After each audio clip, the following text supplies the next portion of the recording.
Great, let's get going because we've got Andrew McHattie on this morning, so we've got a fair bit to get through. Our guest this week is Stuart Widdowson from Odyssean. Should be quite interesting and a great performance, and probably one of the best performing UK small cap funds now. Just on the terms of news, a few things that popped up for me, and what was otherwise really quite a quiet week again. So first of these is JPMorgan Russian. It's published its half-year results this week. I suppose really, there's not a lot going on because of the situation with the portfolio. It's not paying a dividend or anything. It's not really earning any income. The managers are still there, but actually there's no report from them in the announcement.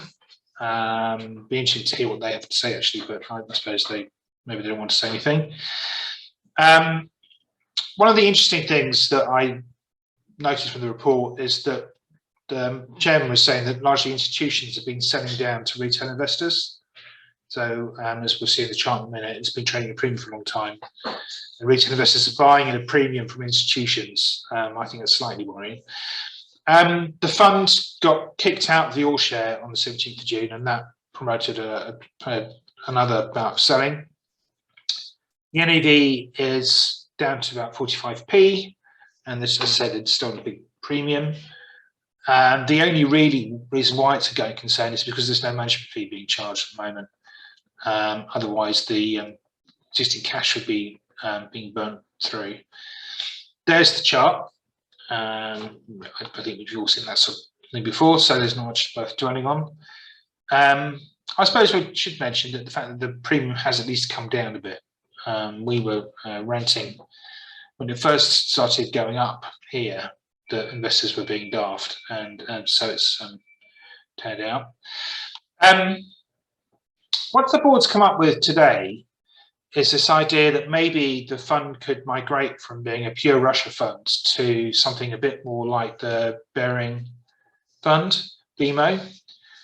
So changing the remit from Russia to emerging Europe, Middle East and Africa. That would require a vote of shareholders to get that through because it's quite a big change. And so therefore they are planning to put that to a meeting in the autumn of 2022. We haven't seen the wording for that yet, so I've got a few suggestions of what they might do at the same time. This is the situation. So these numbers here are actually from the end of the financial year, end of April. What they did in between that and 31st of May was they sold an investment in Kazakhstan, and so most of the fund now is in cash. So that 2.7 million is various Russian stocks, heavily marked down from the levels that they were at before everything kicked off. But from a practical point of view, none of that is realizable. There's no way you could get your hands on that money. So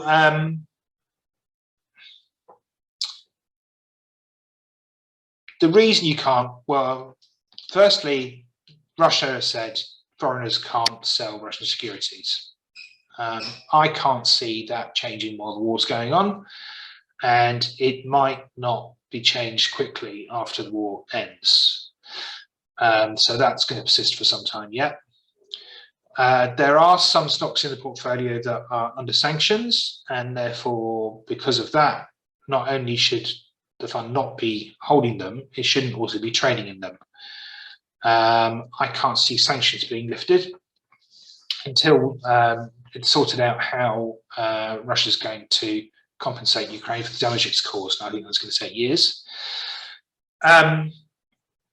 I suppose some people may have thought there was some comfort in the fact that the fund held some ADRs and GDRs traded in New York and London.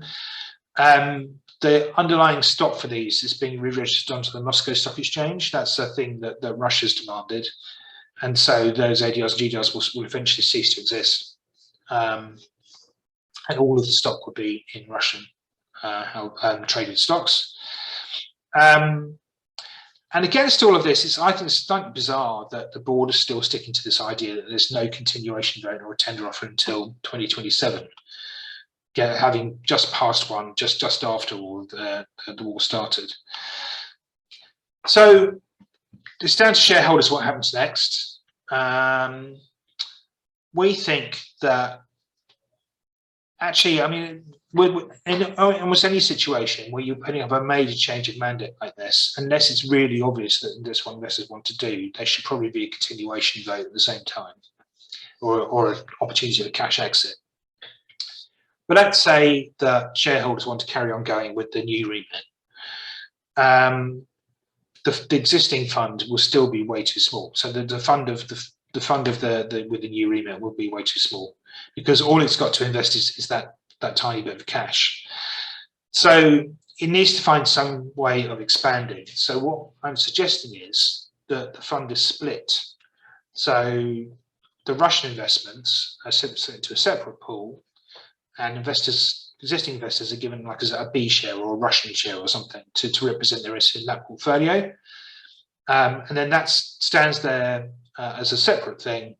And the ordinary share portfolio can then raise money at a premium and invest that in a new mandate.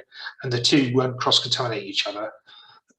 And then as the new shareholders come in, they won't be exposed to Russia. But the old shareholders will still have that exposure if they want it, and they think there's some chance they're going to get a big uplift when things normalise. So as we go down the track, if that situation normalises and suddenly the B share assets are worth some money, you could merge the two back together again, a bit like merging a C share portfolio with ordinary share portfolio. If there's no chance of that happening, you can just shove it straight into liquidation. And then the liquidators will manage that over time, and we won't have all of the burden of administration fees and registrar's fees and everything else. So, but if it turns out that shareholders aren't really that keen on expanding the fund with a new mandate, then I do think the thing should just give up and liquidate. So that's JPMorgan Russia. Next one, Seraphim Space, which obviously as a growth stock has been not quite hard, but has had quite a decent bounce in the last couple of weeks. And that the trigger for that seemed to be the deal between, or the proposed deal between OneWeb and Eutelsat, but there's no exposure to that in the portfolio, so it's not really obvious why that would be the case. Nevertheless, investors seem to get a bit excited. I think this may fizzle out. We'll wait and see. But nevertheless, I still think this might be an interesting fund. So they've made 3 new investments in second quarter of the year. So the 3 months ended 30th June for about £5 million. We don't know what they are yet. We'll find out when they actually publish the results. Excuse me. So there was cash in the portfolio at the end of June of just shy of 58 million. And a bit like Chrysalis, now the focus has gone from what exciting things can we buy to have we got enough money to support the existing vehicles, given that there's going to be finding it difficult to raise more money in the markets. And Seraphim thinks, yes, it can. So it's going to reserve 2/3 of that cash pile to support the existing investments. And that leaves about sort of 15-20 million for new investments, probably down towards the lower end of that, probably 15 million. We'll get results in October. Like I say, I think it's still maybe a kind of bumpy ride. Definitely the listed investments have dived in value. But nevertheless, I do think this might be interesting once the share price starts to offer a bit more value than it does at the moment. Right. And then lastly, I wanted to mention Ecofin US Renewables. It's had a little dip in its share price there for, I think, because the managers have walked out, which was a great surprise to us. I don't think that's the end of the world, though, as I'll explain in a minute. So it's gone from trading at a decent premium to a small discount. I would imagine that will just snap back again once things settle down. But it was an interesting announcement. They in their NAV announcement that came out this week. So because of the nature of the fund, where most of the power that it generates is sold under long-term power purchase agreements, it should be a fairly predictable and stable fund. So it's not really as exposed to gyrations in power prices as, let's say, like a UK renewables fund would be. But there's some exposure margin there. So two things happened in the NAV over the 3 months ended 30th June. One is that the cash flow DCF went up because of the merchant power price exposure, which I say is minimal, but there's still some benefit there. The really interesting thing from my point of view is that there was a corresponding decrease in the DCF valuation, because they're saying that discount rates are starting to nudge up. So when you've got a sort of stream of cash flows going in the future, to get them back to an NAV now, you discount them by a discount rate, and that discount rate should be influenced by the market rate of interest, and I suppose by the real market rate of interest too, so taking some inflation into account as well. And what we haven't seen anywhere else that I can think of at the moment is a sign that discount rates are ticking up, so NAVs are going down for all of the various different assets that are valued on this basis. This is the first time I've seen it. It's just something to have at the back of your mind. The general argument is that really the second-hand values of things like solar farms and wind farms and things like that isn't changing, and so therefore, even if the cash flows for the discount rates are not changing, yeah, we'll wait and see what happens in reality. But I just think that's interesting. It's just something to have in the back of your mind with all of these sorts of funds. I don't think that as I said before, that the management team leaving has any real impact on the portfolio, because the people who are actually managing the operational stuff are unaffected. And actually, the existing team identified quite a big pipeline of assets. So that's all sitting there ready to go if the fund could raise more money. And some of the things that were weighing on the sector have been unblocked just in the last couple of weeks as well. So Joe Biden has actually made a sort of presidential order to unblock imports of solar modules from places like Vietnam, Malaysia, where the domestic US producers of solar modules, who aren't really competitive, were nevertheless moaning that Chinese suppliers would try and sort of come in through the back door by sort of having factories in Vietnam and stuff and doing it that way. It was leading to a bit of a logjam in terms of building new solar plants. So Biden's just said, nah, we're not going to put tariffs on these things. If it turns out that these people have been dumping stuff, we won't come back and penalise people who built new modules using those sources. So that's a big tick in terms of trying to get solar plants built. And then the other thing is that support, the tax support for building new plants looks likely to be underwritten for the future, because the one holder in the Democrat senator for West Virginia, who was trying to block the budget bill, has come back and said, yeah, actually, I will now support it. So that's going to allow more clean energy investment. So it's probably good news on a whole. Those two things are really good news for Ecofin US Renewables. And without this going on, I would have thought the share price would have gone up. But I think this is probably going to be a non-issue. We'll just have to wait and watch and see. That's enough from me. I will now hand over to Andrew. That's great. Thank you very much, James. Always interesting stuff. Let me just switch over to my screen, and I'll talk about the movers over the last 4 weeks and see what's been happening.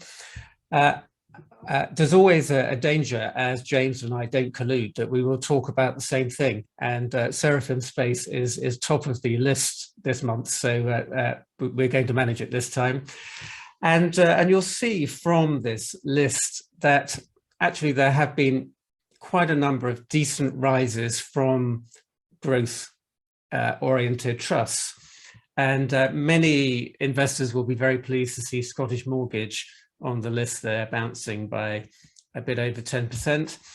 And also you've got RTW Venture, Keystone Positive Change to some degree, Bellevue Healthcare, and Bailey Gifford UK Growth. So there's quite a lot of growth bouncing back after being very much on the list of fallers for about 3 or 4 months. The ones I'm going to talk about today are highlighted there. So 2 of the growth trusts, plus the Doric Nimrod aircraft leasing trusts. Amongst the fallers, now I think Chrysalis is an interesting outlier here because that has certainly bucked the trend for these trusts to rally and has fallen back a bit more this month.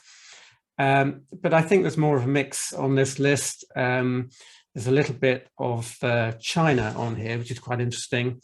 Fidelity China and JPMorgan both there. I think there was probably just a little bit of over enthusiasm about China before this. Interesting to see a couple of commodity trusts on the list, Golden Prospect Precious Metals and BlackRock World Mining. Clearly there has been a bit of a settling back of commodity prices as economies have slowed their growth, and there's more worries about China there. But I have a feeling that might turn around. But the 2 I'm going to talk about today are Chrysalis and Princess Private Equity, which I talked about last month, actually. So let's just get this over and done with. First of all, Seraphim Space, same chart as James was showing you. Obviously quite a substantial bounce here. And I think the reassuring update from the managers was certainly a factor here. I think the main thing they highlighted, well, 2 things really. First of all, that everything was on track as far as the operational performance of the underlying portfolio is concerned.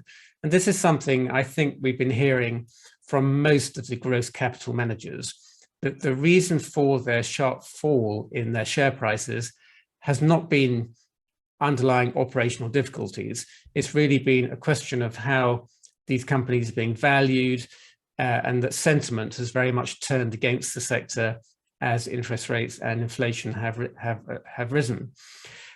So that's a key point, just to reassure investors actually that the things they thought they were buying and the cash flows and the potential future profit growth is still in place. It's just they're being valued differently now.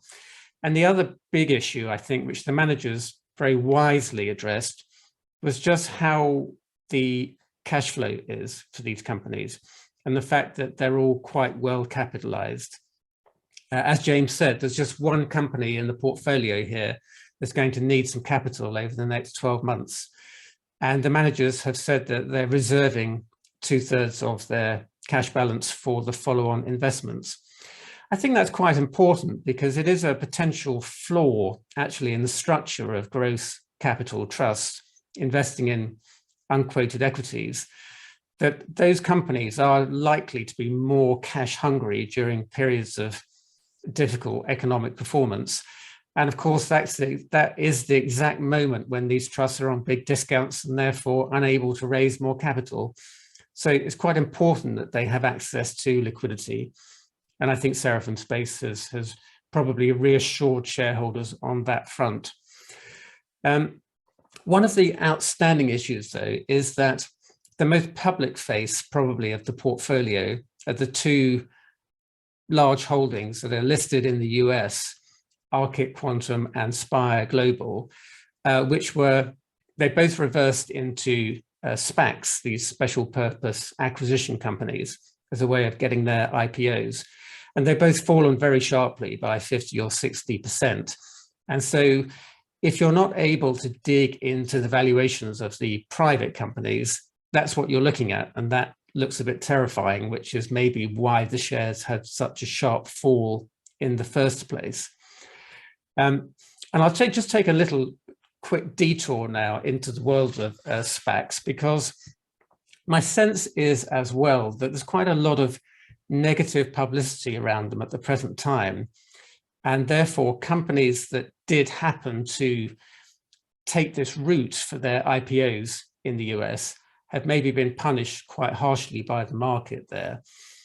Because we've seen a lot of sentiment moving against this structure, and it's had an impact elsewhere in the investment trust sector.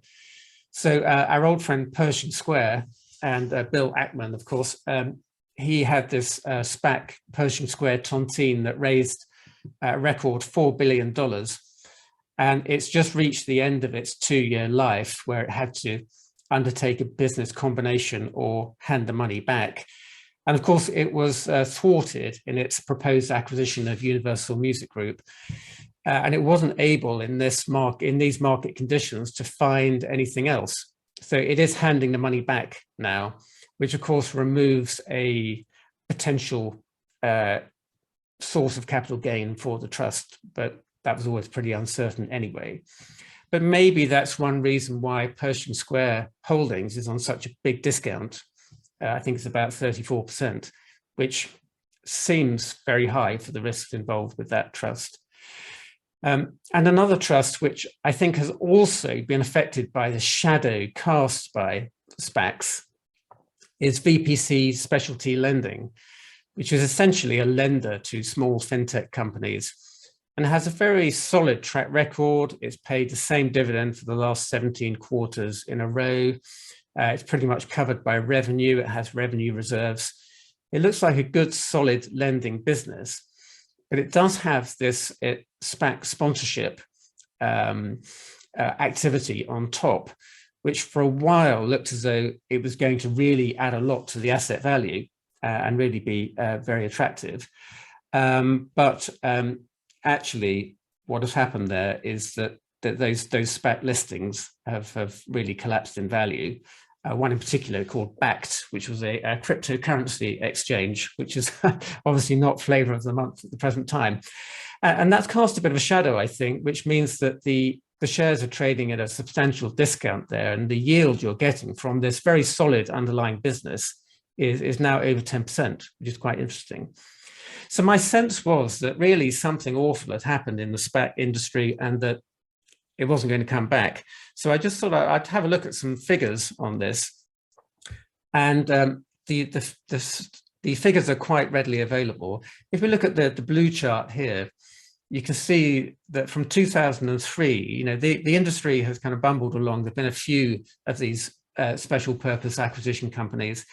And then there was this huge explosion in 2020 and 21 of the number of SPACs on the market being used for IPOs. And sure enough, of course, they've settled right back down now. So there's been a big decline, but they haven't disappeared. And actually, the table here shows that the reason for this is that the number of IPOs has basically collapsed. And so actually, there have been 90 IPOs in the US so far in this calendar year, but 70 of those have been through SPACs. So actually, they're accounting for quite a high proportion of those IPOs. So they are still around, and it may be that this negative sentiment will dissipate and this industry will continue. We'll see.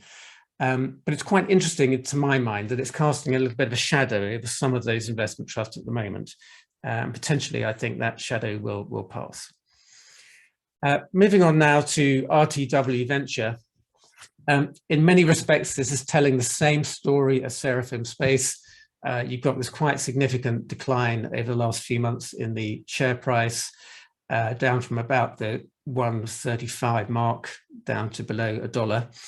And now it's bounced quite sharply back up to just under 130.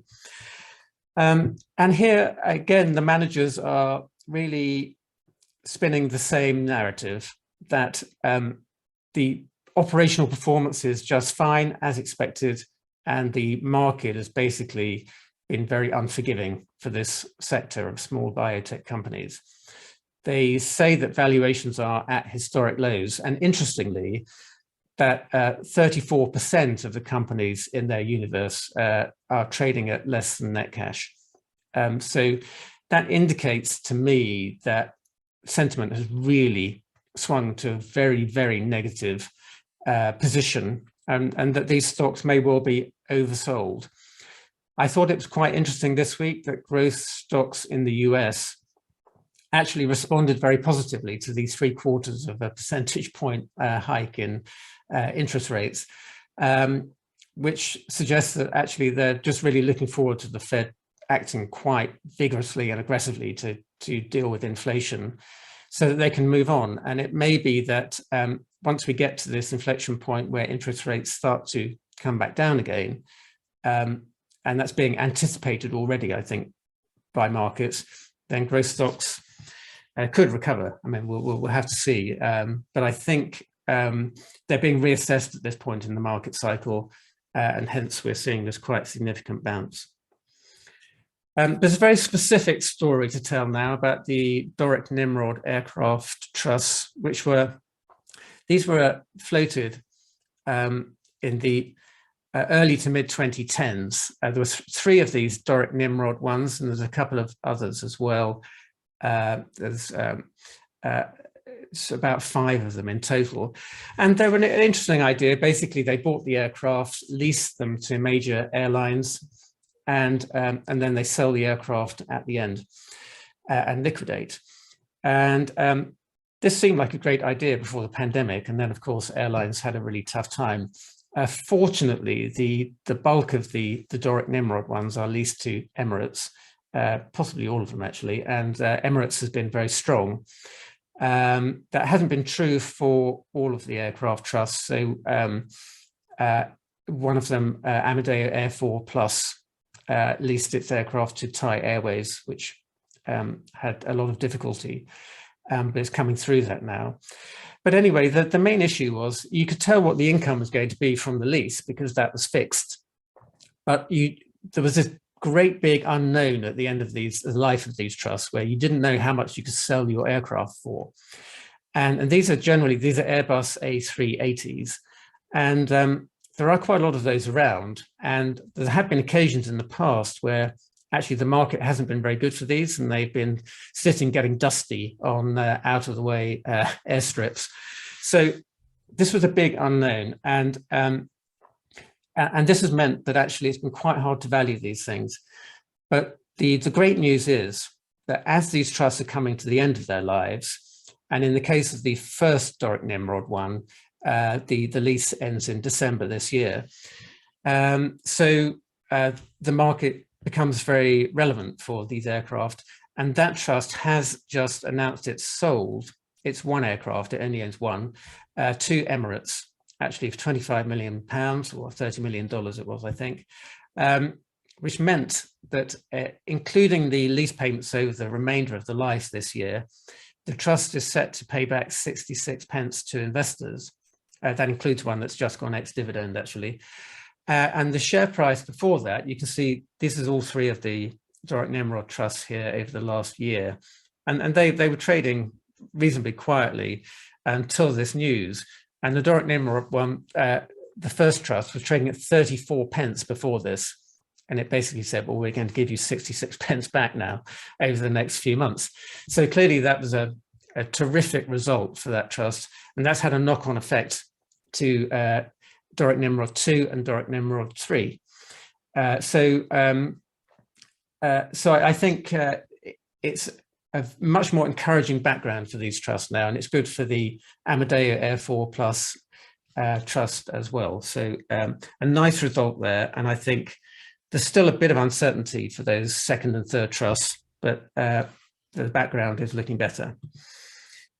So let's move on now to the negative side of the performance this month, and Chrysalis, which hasn't participated at all in the big rally. You can see share price is basically flat over the last couple of weeks, and it went down before that. The main reason for that is Klarna, which at the start of the year was by far its biggest holding. It was more than a quarter of its assets, so it was quite concentrated. And Klarna, which is the lending business, consumer lending business, has basically been a disaster in terms of its valuation, not necessarily its operational performance, but its valuation, which has come down from $45 billion to $6.5 billion at the latest funding round. I remember writing about this at the start of the year when the press coverage was suggesting actually it was going to be written up to $60 billion at the next funding round, which just shows how quickly things can change in these in the private market. So clearly, this has been a big shock for Chrysalis, a very unpleasant move in its NAV. But I think as well, it is leaving a bit of a bitter taste for investors about the compensation that was paid to the managers last year, where they got a massive bumper payoff. I think it was £60 million for the managers themselves as individuals. And this obviously illustrates the difficulty of using performance fees with these kind of trusts, where you have one cracking year where everything goes well, and then it all comes back down to earth, but you don't get that money back. So I think for these reasons, actually, Chrysalis is not flavor of the month. And that's why actually it's on a very, very big discount to its NAV, which is not reflected in the chart here, but the NAV is now about 180. So the shares are on about a 44% discount, which does look good value, but clearly Klarna is an issue that people are going to be thinking about for some time. It'll be, I think the next funding round is really important, to see whether that value comes back up again when investors are a bit less reluctant to give it more money, or whether it's going to be depressed now for the longer term. But we'll see. But I think Chrysalis is quite interesting, and I wouldn't necessarily feel too negative about it. It does have some good holdings, and WeFox was actually marked up in its latest funding round. So at the moment, it seems like a trust you don't want to own, but that can very quickly change, actually. Finally, and quite quickly, I talked about Princess Private Equity last month. And if you remember, it was on the list of risers. And I dug around and looked at the trading volume and the news flow and everything else I could find. And I just couldn't see any reason for it at all. So I was just perplexed and wondered whether it would come back down. And that is what's happened. So it's just settled back down again. Basically, this is the big rise it had here in the previous month, and it's just drifted back again. So the price has now fallen back, and the discount has widened back out. It was down to 13.9%, which did look a bit narrow against the market average. And I think it's back out now, I'm just looking at my screen, to 22%. So that's more in line with that part of the private equity sector. But there are much wider discounts available, which I talked about before. So Oakley Capital, 32%, Harbourvest, Global Private Equity, 43%, Pantheon, which I talked about last month on a 45 discount, basically hasn't moved. The discount is still 45%. Investec put out a note on Pantheon on Tuesday saying that this kind of discount is usually associated with a distressed portfolio, and there's nothing distressed about this portfolio at all. So I think there's a lot of value there. And one thing, just to finish on, one thing I don't quite understand is why the fund of funds are on much wider discounts than the direct investors. I mean, about double. You would have thought that the more diversified trusts maybe offered lower risk and therefore would be more highly valued. But at the present time, that's not how it is. But I think that's maybe something we can take advantage of. All right, I'll end it there and hand you back to James to have a chat with Stuart. Thank you. Oh, hang on, what have I done?